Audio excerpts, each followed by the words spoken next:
Sa ngayon ay wala kaming pinag-uusapan ng abogado, pero nagpahiwatig na ako sa kanya na kung pwedeng mag-apply ng legal aid dyan sa loob ng ICC. Bagaman hindi pa napag-uusapan nila Vice President Sara Duterte at ng British-Israeli lawyer na si Attorney Nicholas Kaufman kung magkano ang magiging kabayaran sa pagsisilbi niya bilang abogado ni dating Pangulong Rodrigo Duterte sa International Criminal Court. Plano na ng Vice Presidente na mag-apply ng legal aid sa ICC. Nang matanong si VP Sara sa press briefing kanina kung magkano ang kanilang gagastusin sa mga abogado, sinabi nito na nagpahiwatig na siya kay Attorney Kaufman hinggil sa planong legal aid.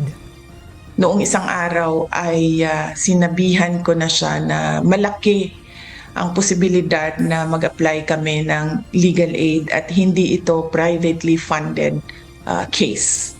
Kanina idinitalye ni VP Sara kung papaano niya napili si Attorney Kaufman bilang pangunahing abogado ng defense team ni former President Duterte.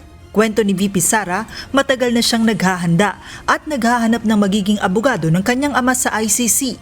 Anya, maraming pangalan ng mga abogado ang kanyang pinagpilian at marami rin ang nag-apply. Dumaan ang mga ito sa masusing vetting process.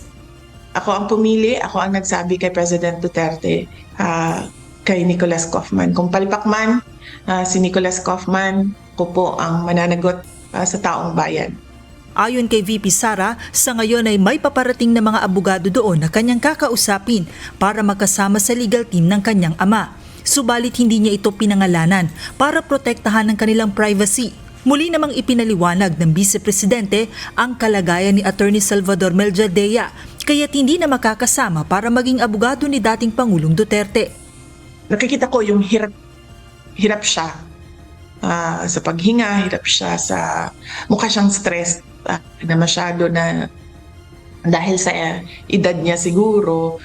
Sinabihan ko siya magpa-hospital kami pero umaayaw siya dahil nga tumutulong siya kay dating Pangulong Duterte. At yun na nga, inabutan na siya ng pangalawang collapse niya doon sa detention center at ngayon ay hindi na siya pinapalabas ng doktor sa hospital. Joanna Anano, UNTV News and Rescue. Diyos ang aming sandigan, serbisyo publiko ang aming pinahahalagahan.